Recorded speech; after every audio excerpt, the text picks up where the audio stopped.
was late October when it happened. The kind of evening where the air feels too still and the sky turns grey long before the sun actually sets.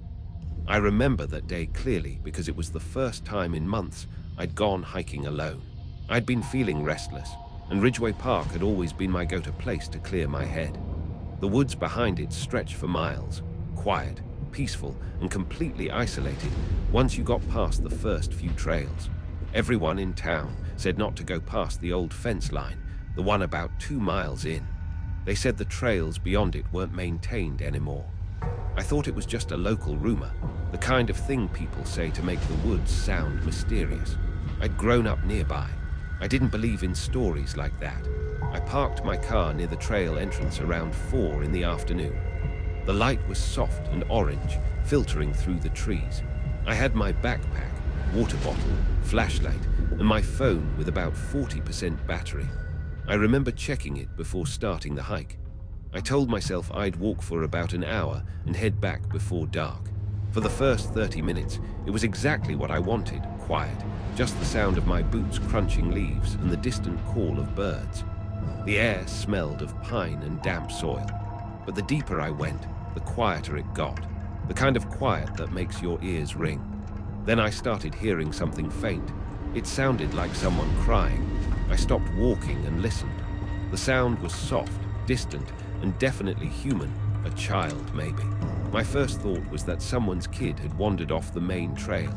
I called out, "Hello, is someone there?" No answer. The crying stopped for a moment, then started again, a little louder, a little closer. I followed the sound, moving carefully between the trees, brushing past low branches that scratched my jacket. After about 50 yards, I saw movement near a fallen tree trunk. There, sitting in the dirt, was a boy. He looked about 7, maybe 8. His clothes were torn, a small plaid shirt and shorts, and his feet were bare, covered in mud. His face was streaked with dirt and dried tears. He was just sitting there, hugging his knees, crying softly. I froze. Hey, are you okay?" I asked gently. He didn't respond, just kept staring down at the ground. I crouched a few feet away so I wouldn't scare him. "My name's Daniel," I said. "I'm not going to hurt you. Are you lost?" He finally looked up at me, and I swear, it was like his eyes didn't match the rest of his face. They were wide and clear, but empty somehow, not scared, just blank. "They left," he said softly. "Who left?" I asked. "My parents," he said. "They went home." I frowned. "Okay, well, let's get you back to them, all right. Do you know which way they went?" He shook his head. "They don't come here anymore." I felt a cold wave run through me, but I tried to stay calm. "That's okay. We'll figure it out."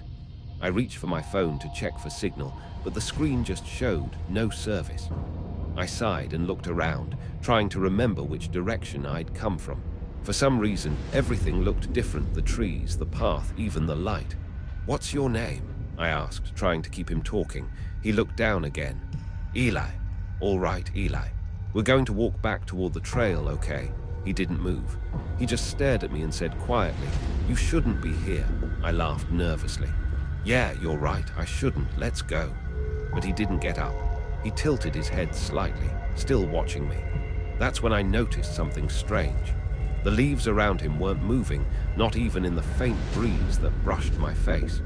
The woods felt heavier, like the air had thickened. "Eli," I said again, more firmly. "We have to go." He smiled, not a happy smile, but a small, knowing one. "You can't leave now," he whispered. I felt my stomach twist. "What do you mean?" He looked past me into the trees and said, "They don't like when people come here." My throat went dry. I turned around slowly, scanning the forest. Everything was still. No movement, no sound. Not even birds. I tried to tell myself he was just scared, confused. Maybe he'd been alone for hours, and his mind was playing tricks on him. I reached for him again, but this time he stood up on his own. His feet made no sound against the ground. He walked a few steps toward the trees and said, "They'll come soon." "Who, Eli? Who's coming?" He didn't answer. He pointed deeper into the woods. I looked, and for a split second, I thought I saw something, a figure between the trees. Tall, still, impossible to make out in the dim light. My pulse started pounding. I turned back toward Eli, but he was gone. I called his name. No answer. I searched the area for nearly 10 minutes, circling back to the fallen tree, but there was no trace of him. No footprints, nothing. I finally pulled out my flashlight.